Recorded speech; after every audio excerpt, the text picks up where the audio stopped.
Yes, hello, welcome everybody. It's Chris here from the Ministry of Dice, and I am in an excited mood, my friends. I am so excited, and I'll tell you why, folks. This video today is a spoiler review for some new cards that have been revealed for the DC Dice Masters Superman Kryptonite Crisis set. On Tuesday the 26th of January, WizKids did a live stream on their YouTube channel where they revealed a batch of 6 new cards from the upcoming set, telling us that it will be released in and around June this year. And I'm such a massive DC fanboy. It's been long overdue. It's been really Marvel intensive for a little while now. So I'm absolutely buzzing to be talking about these cards. I've already written about them over on BritRoller6.com, and you can also find card images over on BritRoller6.com if you want to go take a look at these cards afterwards. They're in our unreleased set spoilers section if you click the tab at the top of the screen. But if I were you guys, I would stick around and watch the whole video, because in addition to talking about those cards that were revealed by WizKids, I might just have in this video a couple of extra bonus reveals exclusive to the Ministry of Dice to share with you guys today, including the first reveal of a super rare card from the set. So make sure you stick around and watch the entire duration of the vid, because I've got that sexy set of bonus cards for you, my loyal Ministry of Dice viewers.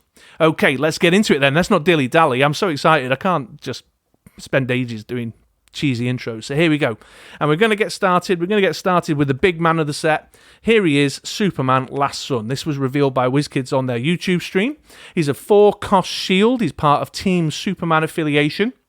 He's got some big beefy stats on him, this guy. 146, 267, 278. And he reads, while Superman is active, your opponent can't target your lowest lane character dice. He's also got a secondary bit of text here. You can't field Superman unless you control 2 or more Team Superman character dice. So 4 is a low cost for some of those stats, I think we'll all agree, but he does come with a small print, a bit of a caveat there that's going to clearly guide your team building around this character. I love the whole Lois Lane connection. That's obviously very thematic, husband and wife combo, his better half, his true north there, getting some acknowledgement from the card and kind of reflecting all those storylines where she's been investigative journalist Lois Lane, stirring up trouble and finding herself in a bit of a mix, and then calling upon Superman to come and just be her muscle to back up those Lois Lane brains. So awesome little thematic connection there. Clearly, it's a set, it's a draft pack set, so it was designed and intended for use in draft. So he could be a kind of big, beefy card that you pick up early doors. It's a common after all, that will then guide and inform your drafting from there on in, because you'll be looking to get some more Team Superman characters. There's definitely some low-cost Team Superman characters that we've seen already that we'll take a look at in a moment that you could use to fill out your ranks to make sure that you can field that Superman. Or you might want to think about, in a constructed environment, trying to circumvent the fielding and using like something that moves or swaps dice to bring him into the field without having to, to circumvent that restriction. Also, clearly, in a golden setup, if you're building a Team Superman golden single affiliation list, then this guy with the discount Jimmy Olsen from the Superman Wonder Woman starter set, that's obviously really immense kind of stuff. So he's got the thematic connection to Lois Lane on the card. Let's have a quick peek at the Lois Lane that we saw this week from WizKids. We've got a 2-cost fist here with the subtitle Army Brat. And Lois Lane reads, while Lois Lane is active, your Superman dice get +1 attack and +1 defense. She's got the same stats as previous versions of the dice, 011, 012, 022. So love that 0 fielding cost stuff there on a 2-cost dice. That's really awesome. So first, obviously, your head goes to the fact that she's a low-cost Team Superman character that you can use to fulfill the restrictions of that big, beefy Last Son that you might be looking to get out. But I think there's a little bit more to this card as well. Again, in a draft, giving Superman that little stat bump, it doesn't feel like much, but in a draft scenario, you're trying to eke out every last little bit of damage that you can, and this can help you make those Superman dice even more threatening, a little bit more of a horrifying prospect for your opponent to have to deal with. 2-cost fists aren't to be sniffed at either. They play really well in constructed with, like the 2-fist global that is Kree Captain. And they play really well if you want to use things like Anger Issues Global to buff up your characters. Is it Anger Issues? Is Anger Issues the fist one or the bolt one? I think it's the fist one. There's definitely Hulks with the fist buff global on them. So it could play really well into the team. So if you're looking to really maximise on that big, beefy Superman and make him even more horrifying, then Lois Lane is a great way to go. And of course, she can sit nice and staunch in the field, protected from being targeted by your opponent. So she can't be spun out by a Becky Lynch. She can't be pinged off with a cheeky zap from a Turk Barrett. She can't be Draxed. Although why they were Draxed, I don't know. She can't be thrown bricked at, all that kind of good stuff. So you've got a cheap weenie blocker that your opponent's going to struggle to remove through a number of kind of traditional means. So there you go, Superman and Lois, the dream team, the A-listers from the set, the big man himself and his better half there, the real hero, if you ask me, Lois Lane. In fact, she's had a really great title recently that I highly would recommend everybody go back and read. They've been knocking it out of the park with her own comic book over the last year, 18 months. Anyway, let's keep moving on. But we're probably looking for more Team Super friends. So let's get to his best friend of all, Jimmy Olsen. There's another 2-cost fist here. Photographer is the subtitle. Jimmy Olsen can't be targeted by opposing global abilities, the game text reads, and he's 0-1-2, 0-1-3, 1-2-3, so another really low fielding cost, low purchase cost character there. Certainly would help you fulfill the requirements of getting your second Team Superman affiliation character out so that you can field your big last son. The fact that he can't be targeted by opposing globals is a little bit meh, I suppose. I can't see my opponent particularly wanting to make Jimmy Olsen force attack or something. I mean, he might be a good candidate for a force block, getting targeted by a force block from Booker T, perhaps, because he's got a low defense number if they want to thwack you with a big overcrusher, perhaps. So you can put him in the field and know that he's safe from, not becoming a liability for you there. But really, at this point, without seeing any of the other Jimmy Olsens, if you're drafting this set, then you're probably picking this one up because it's a common. Get some dice together for maybe a better Jimmy Olsen, or to get yourself at least one other Team Superman character so that you can use your common last son and get your big beefy boy into the mix. So there you go, there's Jimmy Olsen, photographer. What else have we got? Let's have a look. Guess what, folks? We've not seen this one before. So, Superman's got lots of friends, and one of his friends on the Justice League is Wonder Woman. And here we have the uncommon Wonder Woman. She's got a dual affiliation, Justice League and Team Superman, so she fits quite well with that last son. She's a 4-cost mask. Her subtitle is Daughter of Hippolyta. She reads, when fielded, you may re-roll one of your character dice in the field zone or the reserve pool, and she comes with an interesting global. Pay a mask, change the target of an action die that targets a character die to a character die of your choice. So it's a redirection of an action die that's targeting character die of your choice, which on the surface of it, you might say, well, meh, I mean, why would I want to be re-rolling one of my own character dice? That global seems all right, I suppose. But actually, think about it, folks. There's a lot of opportunity in that global specifically. You can, let's say, take a thrown brick. Your opponent's using thrown brick. They're ramping themselves up a bit too much with that thrown brick, and you're like, no, I'm not liking how quickly they're getting this stuff together. Or maybe they're spamming the thrown brick to attune you to death or something. I'm looking at you, Andy. So, sure, get your Wonder Woman global, save a mask, and in your opponent's turn, redirect it, kill one of their sidekicks with their own thrown brick. They lose the thrown brick to the use pal. They lose the sidekick, and, you might have taken a ping of attune damage that turn, but it's going to take them a little bit longer to get that thrown brick back around, and it's not doing the whole repeato thing from the prep area. So really interesting there, I suppose. She's okay. I mean, 4 cost. She's got great stats for a 4 cost. The 257 defense numbers are great. But what if there was a better Wonder Woman? It'd certainly be harder to get hold of in a draft, but maybe, just maybe, you might like to have a play around with this one. Wonder Woman Legendary, the first super rare reveal from the new DC Dice Masters Superman Kryptonite Crisis set. I'm so buzzing because this is, to all intents and purposes, an even better reprint of one of my all-time favourite cards, Wonder Woman Reflections. So 6-cost mask, Wonder Woman's legendary. She comes with the 2 affiliations again, like with the uncommon. When fielded, spin target character die to an energy face, and you may deal 2 damage to target character die. So already, when you put her out in the field, you have the potential to remove 2 of your opposing characters. Spin 1 out to energy, and then perhaps ping 1 with a low defense number off. So Wonder Woman hits the field, and boom, killing off 2 of your opponent's characters. But it gets even better than that. Control fans, check this bit out. While Wonder Woman is active, ignore opposing when fielded and when attacks abilities. Oh my word, it's not only reflections, but it's reflections that only affects your opponents. How amazing is that? That is perhaps the most oppressive control ever. I love it. I love it. I love it. I love it. I love it. One way or another, this one is going to be seeing play. She's a stretch at a 6 cost to get out. Oh, she comes with the global again as well.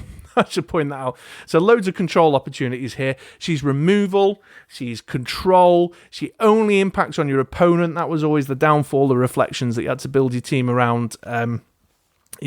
Not using when fielding when attacks yourself. She fits great with Justice League themed teams around Green Lantern, for example. I mean, look at that. Because you won't be cancelling your own when attacks on that. You can play her with Green Arrow Justice League lists where he's a when fielded. You can get her on Team Super Friends lists. I am so in love with that super rare. My only disappointment is that it's a super rare, and knowing my luck, I probably won't pull it. I'm still looking for a Thor, by the way. If anyone's out there looking to trade, I've got loads of trades. Give me a shout if you've got a super rare Thor from the Infinity Gauntlet set. We'll talk. So there you go, folks. That's the first of my exclusive reveals on this video, including the first super rare we're seeing from the set. So how exciting is that? Wonder Woman, one of my all-time favourite characters, and not only that, a reprint of one of my all-time favourite cards from the game as well. So I am very excited about that one, although I know there are lots of you out there who will be less excited by that game text. Right, who else we got?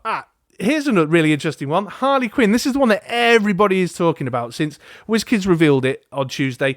Everyone's been talking about this one. It's the 1-cost mask, Harley Quinn, Bright Lights, Big City. I mean, she's got stats, 022, 133, 144, which are really great, obviously, for a 1-cost card. This is a full art character card, the first of its kind that we've seen in Dice Masters. Infinity Gauntlet had full art basic actions. Kryptonite Crisis is going to have full art character cards. There is a common version, a standard common version of this card that's in the set. I believe Jess has said on the stream that the common is also vanilla. It's text. It doesn't actually have a game text, so you're not losing anything from this textless full art version. So the implication was that this is going to be a foil chase card, more aimed at collectors. But there you go. But the fact that it's a 1-cost mask is really capturing everyone's imagination. We've all obviously seen in the past what can be done with Morphing Jar. We all also know the power of the Clayface Global from Clayface Restless, and having a 1-cost mask character can really take that to the next level. This will increase your purchasing power. It will give you a very formidable army of weenies as well that you can make use of. It's a super useful energy to have at a low cost as well, because there's tons of great mask globals that you can make use of and tons of great mask characters. You might want to use the energy sides of Harley Quinn's dice to roll in. And it's got a really awesome picture. So this is one that loads of people will be hunting down. It's going to be very readily available because I understand from what I'm told by WizKids marketing team, the normal version of this is a common. So we'll all be able to get our hands on it in drafts. We'll all be able to get our hands on it if we're, collectors playing constructed.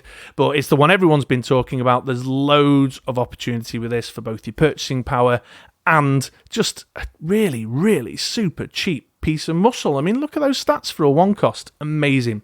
So there you go. There's your Harley Quinn, Bright Lights, Big City. You've probably seen that one already by the time I've got around to putting this video out, but there's my thoughts nonetheless.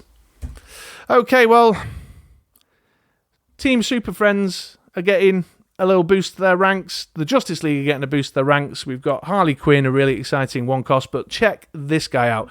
This guy, to be blunt, is batshit. Let's have a look at Dr. Fate, Tower of Fate, the uncommon. He's a Mystics affiliation, 4-cost fist. Now listen carefully and read carefully this game text. When fielded, Place target character die on Dr. Fate's card and prep any dice you've placed on Dr. Fate's card in a previous turn. If Dr. Fate is KO'd or that die's owner takes damage, prep all dice on Dr. Fate's card.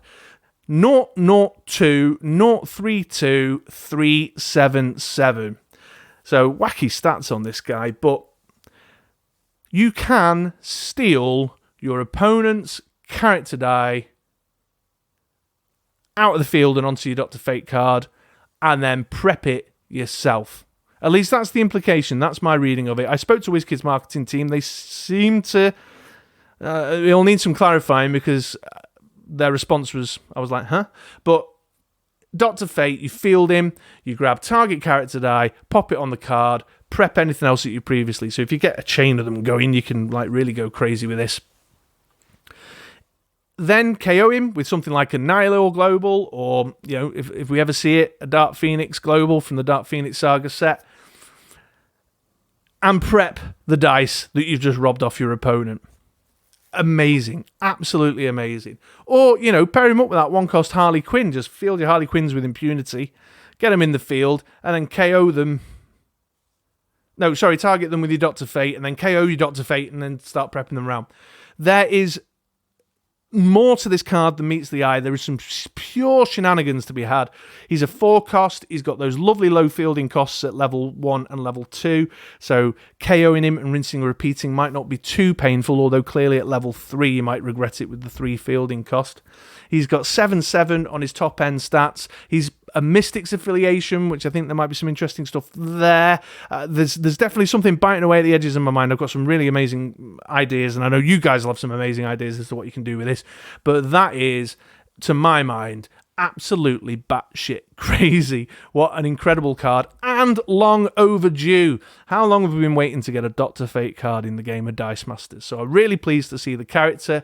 Really pleased to see the character with some really exciting dynamic artwork, which I think is going to look great in foil, but by the way, which I think is going to look really great in foil. That card's going to look really, really awesome in foil, but also with a really interesting batshit crazy game text. And he's an uncommon, so he's not going to be too hard to get your hands on. So there you go, folks. Another exclusive reveal there from the Ministry of Dice. Check out Dr. Fate, Tower of Fate. And let me know in the comments below, because I know you'll be sparking off like I've been sparking off. What are your crazy ideas for that one? Right, moving on then. Let's have a look at the basic actions that were revealed by WizKids. And here we have the Daily Planet, 4-cost basic action. Draw 2 dice, prep up to 2 of them, roll the remainder.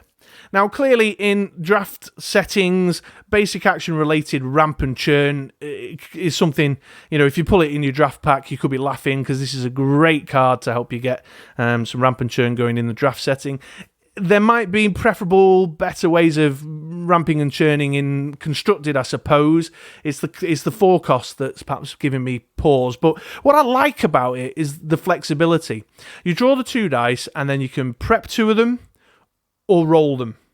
So depending on what you have got going on and what you're trying to achieve, you've got some flexibility. Maybe you've just bought a really awesome character and you want to churn it through super quick and perhaps even roll it that turn. Daily Planet's going to let you do that. Draw it through your bag, prep it, or roll it there and then. Or maybe you're trying to set yourself up for a big following turn. So rather than rolling them, prep them. You know, so loads of flexibility, really interesting. I think it's certainly going to have its place in the draft format around this game.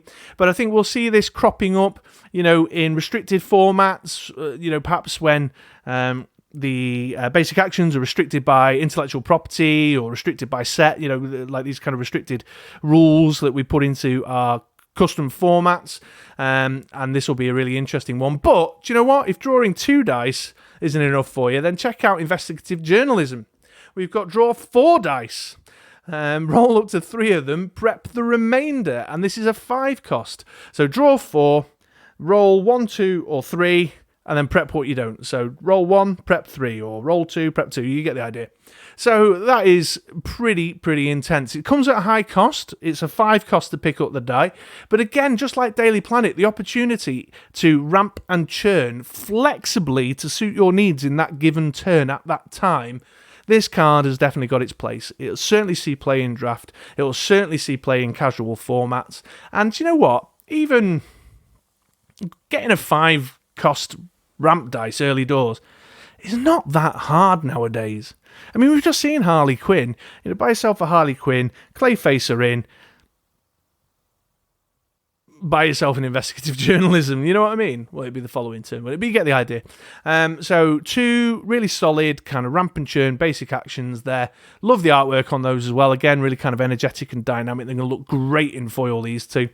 Definitely going to have their place in casual. Definitely going to have their place as draft cards. And it's nice to see some interesting basic actions. So there you go. So there we are then, folks. That brings us to the end of my DC Dice Masters Superman Kryptonite Crisis spoiler review as of January 2021. I hope you enjoyed my thoughts on the reveal from WizKids, the 6 cards there, but equally I hope you enjoyed the exclusive reveals. We've got more coming down the pipeline, but you'll have to wait a little while yet. We're not ready to pull the trigger on those. But please do let me know the thoughts on the Wonder Woman, certainly the Super Rare, and the Dr. Fate. I think those 2 are really interesting cards, and they've got some really interesting angles on them. So if you've enjoyed this, give us a thumbs up. If you want to go take a look at the card images, again, I'll reiterate, if you head on over to BritRoller6.com, in the top menu, you'll see the unreleased set spoilers tab. If you hit that, it'll take you through to my spoilers page. In there, you've got the gallery that includes Dark Phoenix cards that we've had exclusively at the Ministry of Dice, amongst others, and also now the Kryptonite Crisis. So hit the relevant button and go to the bit you want to take a look at. In the meantime, I've been Chris, and I'll catch you on another video on a Ministry of Dice podcast or writing over at BritRoller6.com sometime soon. Thanks for watching, folks.